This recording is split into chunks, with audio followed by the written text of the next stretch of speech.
Hello everyone. आज के video में हम बचे हुए न्यूमेरिकल देखेंगे सरफेस टेंशन चैप्टर के। तो सबसे पहले देखते हैं न्यूमेरिकल नंबर 6 सॉल्ड मिक्स से numerical number 6।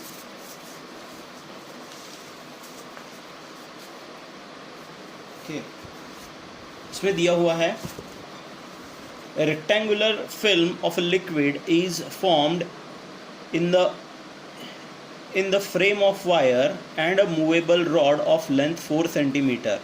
What force must be applied to the rod to keep it in equilibrium if the surface tension of a liquid is 40 into 10 raised to power minus 3 Newton per meter? उन्होंने क्या बोला है कि हमारे पास एक rectangular frame है। Okay, ठीक है, रेक्टेंगुलर फ्रेम है और उसके अंदर एक लिक्विड की फिल्म बनी हुई है। ओके, और जो रॉड है इस फ्रेम में एक मूवेबल रॉड लगा हुआ है जिसकी लेंथ है 4 सेंटीमीटर। ओके, तो उसको हम मीटर में कन्वर्ट कर देंगे। उसके बाद उन्होंने अगर आप इस डायग्राम को ध्यान से देखें तो ये हो गया हमारा रॉड, ये हो गया हमारा फ्रेम का वो वाला रॉड जो कि मूवेबल है। अब इस रॉड, अब जब भी इसके ऊपर फिल्म बनेगी तो फिल्म के दो सरफेस एरिया होंगे। एक सरफेस एरिया इस तरफ से चिपका हुआ होगा उस रॉड को, और एक एरिया इस तरफ से चिपका हुआ होगा। मतलब इस एक एरिया इस तरफ से कांटेक्ट में होगा फिल्म का और एक एरिया इस तरफ से कांटेक्ट में होगा। तो इस तरफ तो यहाँ पे जो लेंथ है, टोटल लेंथ या फिर टोटल लेंथ है जिससे हमारी फिल्म जो भी सोप फिल्म है वो अटैच है, वो हो गया ट्वाइस एल। ओके, तो यहाँ पे दो लेंथ है। ओके, सिर्फ सरफेस फिल्म के दो एरिया होने के कारण रॉड की यहाँ पे हम जो टोटल लेंथ है वो 2 लेंगे। ओके, तो यहाँ पे सरफेस टेंशन का फॉर्मूला है फोर्स अपॉन ट्वाइस एल। तो हमको वो फोर्स निकालना है। ओके, तो देखिए आपको पता है कि सरफेस टेंशन के फोर्स के कारण हमारा जो सरफेस फिल्म है वो खुद का एरिया कम करने को देखेगी, लेकिन अगर हमें उसके कारण जो भी हमारी फिल्म है उसका एरिया कम होगा, लेकिन हमें अगर उस सरफेस फिल्म का एरिया मेंटेन रखना है तो हमें उतने ही फोर्स के जो सरफेस टेंशन का फोर्स है जो आपकी फ्रेम को इनवर्ड खींच रहा है, इस तरफ खींच रहा है, ओके, उसको रोकने के लिए आपको उसकी अपोजिट साइड से फोर्स लगाना पड़ेगा। तो ये दोनों फोर्स एक दूसरे को कैंसिल करेंगे, तभी आपकी जो फ्रेम रहेगी वो फ्रेम में जो भी सरफेस फिल्म बनी है वो इक्विलिब्रियम में रहेगी। ओके, तो ये जो फोर्स है, force due to surface tension जो इस रॉड के ऊपर एक्ट हो रहा है, दो सरफेसेस के कारण, फिल्म के दो सरफेसेस के कारण उतना ही फोर्स, उससे ही मैग्नीट्यूड का फोर्स हमें इस फ्रेम के दूसरी तरफ से लगाना पड़ेगा। तो ये फोर्स और ये फोर्स दोनों का मैग्नीट्यूड सेम है, तो हम यहाँ यूज़ करेंगे सरफेस टेंशन का फार्मूला। ओके, ये हो गया हमारा सरफेस टेंशन का फार्मूला। यहाँ पे जो टोटल लेंथ है रॉड की जिसके कांटेक्ट में हमारी फिल्म है वो हो गई ट्वाइस एल। ओके, फिर हम इस फार्मूले को रीअरेंज करेंगे तो हमें मिलेगा F is equals to twice L into T.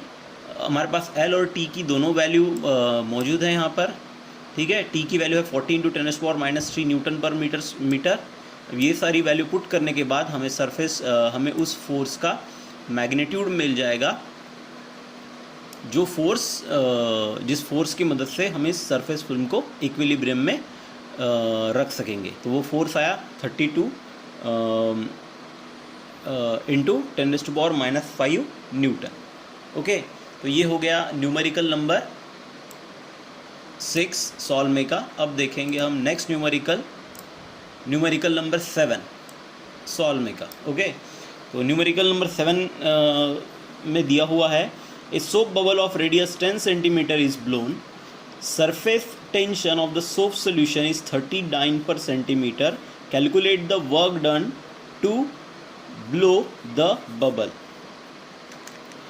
तो यहाँ पे क्या दिया हुआ है हमें, यहाँ पे दिया हुआ है कि हम एक सोप बबल हमने ब्लो किया जिसकी जो रेडियस है उस सोप बबल की जो रेडियस है वो है 10 सेंटीमीटर। ओके, और जो भी सोप सोल्यूशन था जिससे हमने सोप बबल बनाया वो है 39 पर सेंटीमीटर।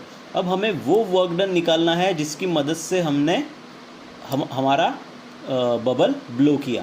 तो अब आपको भी पता है बबल के दो एरियाज़ होते हैं, तो एक आउटर एरिया और एक इनर एरिया। तो यहाँ पे और बबल का एरिया स्पेरिकल एरिया होने के कारण दो स्पेरिकल एरिया हो गए, एक आउटर और एक इनर, जिसके कारण बबल का जो एरिया है ओके वो एरिया हुआ 8 पाई आर स्क्वायर।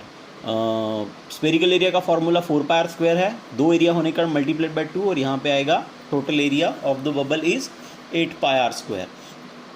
अब उसके बाद यहाँ पे आगे बबल का जो इनिशियल एरिया था वो है 0।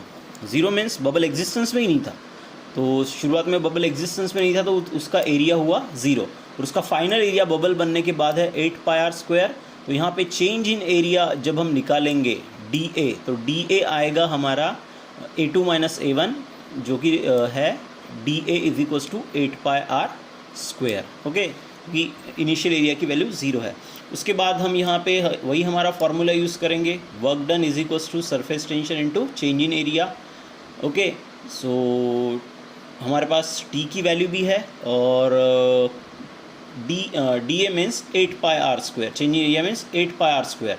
और यहाँ पे 8 पाई की जो वैल्यू है यहाँ पे सरफेस टेंशन के न्यूमेरिकल में स्पेशली हम पुट करते हैं 3.142।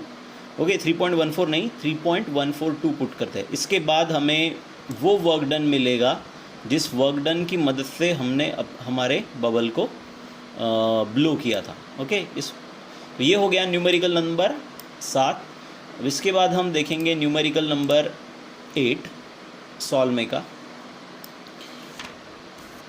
इसमें दिया हुआ है water rise to a height of 3.5 centimetre in a glass capillary tube, find height to which same water rise to another capillary having half area of cross section. अब यहाँ पे क्या दिया हुआ है, यहाँ पे उन्होंने बोला कि हमारे पास एक कैपिलरी ट्यूब है जिसका एरिया ऑफ क्रॉस सेक्शन समझ लो हम A1 ले लेते हैं, ठीक है। और जब हम ये कैपिलरी ट्यूब जिसका area of cross section A1 है इसे डीप करेंगे हमारे वाटर में, तो वाटर की जो कैपिलरी ट्यूब में जो भी वाटर ऊपर उठेगा उसकी हाइट रहेगी 3.2 सेंटीमीटर। अब उन्होंने पूछा है कि अगर हम इस एरिया को आधा कर दे, अगर हम area of cross section of the tube को आधा कर दे तो फिर उस कैपिलरी ट्यूब में जो भी उस कैपिलरी ट्यूब को जब हम वाटर में डीप करेंगे तो वहाँ पे लिक्विड कॉलम की हाइट कितनी होगी। तो हमने यहाँ पे क्या किया है, हमारी कैपिलरी ट्यूब के एरिया ऑफ क्रॉस सेक्शन को चेंज किया है, आधा किया है, तो उसके लिए हमें हाइट निकालनी है। अब सिंपल सी बात है, area of cross section change होगा मतलब रेडियस ऑफ क्रॉस सेक्शन भी चेंज होगी, तो हम सबसे पहले वही निकालेंगे। तो हमारे पास दिया हुआ है कि जो एरिया ऑफ क्रॉस सेक्शन है हमारी दूसरी कैपिलरी ट्यूब का वो आधा है पहली कैपिलरी ट्यूब से। तो यहाँ पे फॉर्मूला आएगा A2 का pi are square, okay, pi R 2 square और यहाँ पे half of pi R 1 square. R1 हो गई रेडियस ऑफ क्रॉस सेक्शन पहली कैपिलरी ट्यूब की और R2 हो गई दूसरी कैपिलरी ट्यूब की रेडियस ऑफ क्रॉस सेक्शन। तो इससे हमें R2 बाय R1 का रेशो मिल जाएगा जो कि आएगा 1/√2। ओके, उसके बाद आगे अब हमारा लिक्विड सेम है, तो लिक्विड सेम है और कैपिलरी ट्यूब का जो मटेरियल था वो पहले भी ग्लास था अभी भी ग्लास है। तो यहाँ पे हमारा surface tension, angle of contact, density of liquid और G ये सारी फिजिकल क्वांटिटीज़ कांस्टेंट रहेगी। अगर ये सारी फिजिकल क्वांटिटी कांस्टेंट है इसका मतलब जो H है मतलब height of liquid column is inversely proportional to R।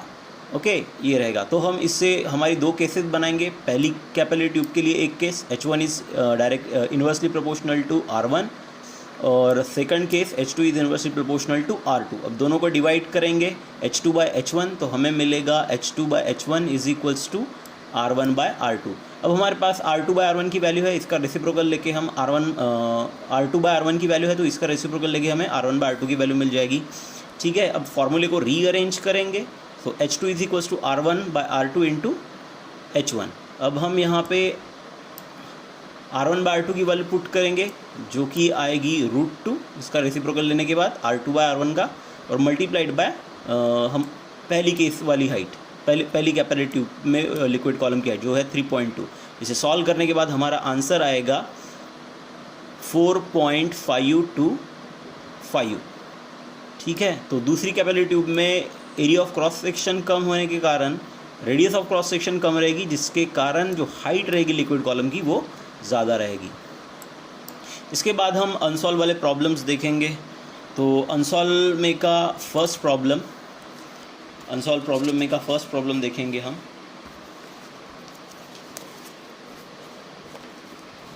Okay, so unsolved में प्रॉब्लम्स में जो पहला प्रॉब्लम है वो देखेंगे। Calculate the force required to take away a flat circular plate of radius 0.01 metre from the surface of water. The surface tension of water is 0.075 newton metre.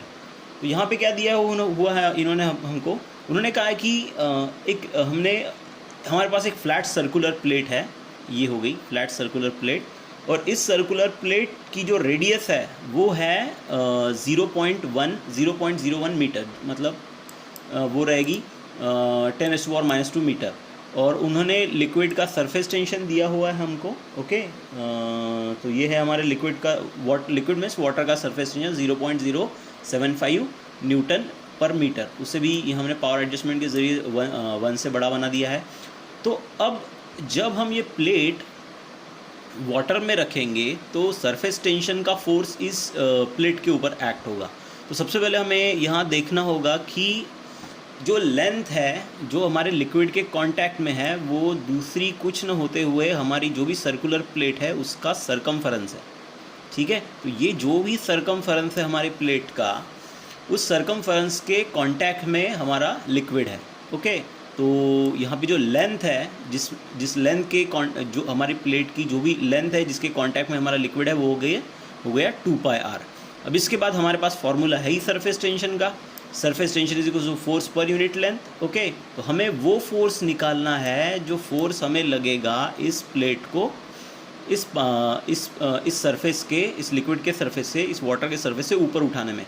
तो ये जो भी फोर्स यहाँ पे लगेगा हमारा F, ओके, ये फोर्स और सरफेस टेंशन का जो भी फोर्स है ये दोनों फोर्स सेम मैग्नीट्यूड के रहेंगे। तो इसी के कारण हम यहाँ पे भी सरफेस टेंशन का ही फार्मूला इस्तेमाल कर रहे हैं।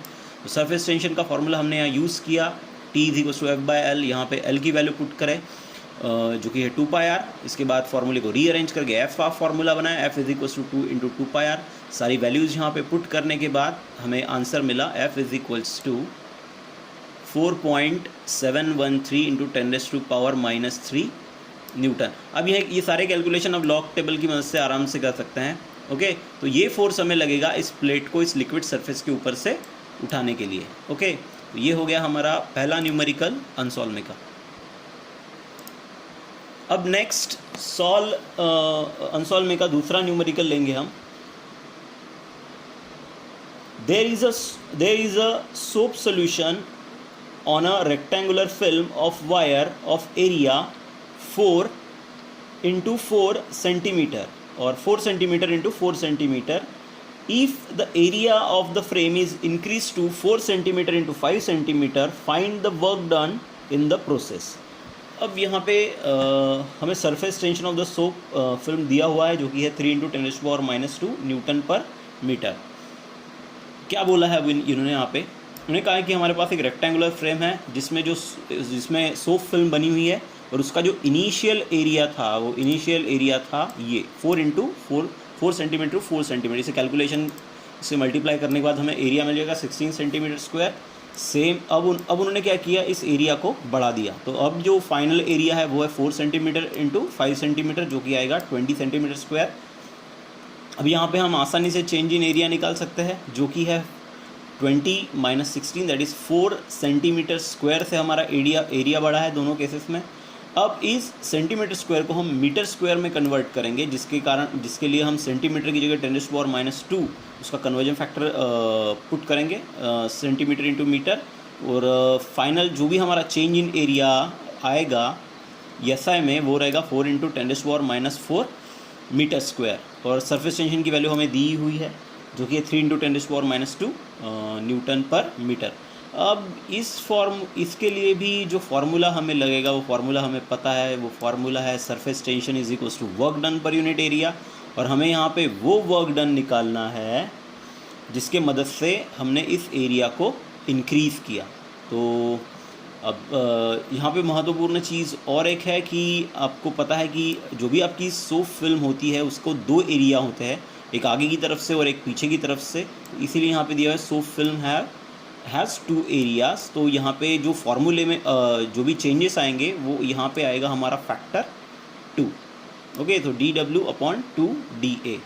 अब यहाँ पे हम फार्मूले को रीअरेंज करेंगे, dw का फार्मूला बनाएंगे is equals to 2t × dA। अब यहाँ पे t और dA की दोनों वैल्यू हमारे पास प्रेजेंट है। ये वैल्यू पुट करने के बाद हम कैलकुलेशन के बाद वो वर्क डन निकालेंगे जिसकी मदद से हमने हमारे सोप फिल्म का जो एरिया था वो 16 सेंटीमीटर स्क्वायर से बढ़ा के 20 सेंटीमीटर स्क्वायर किया था।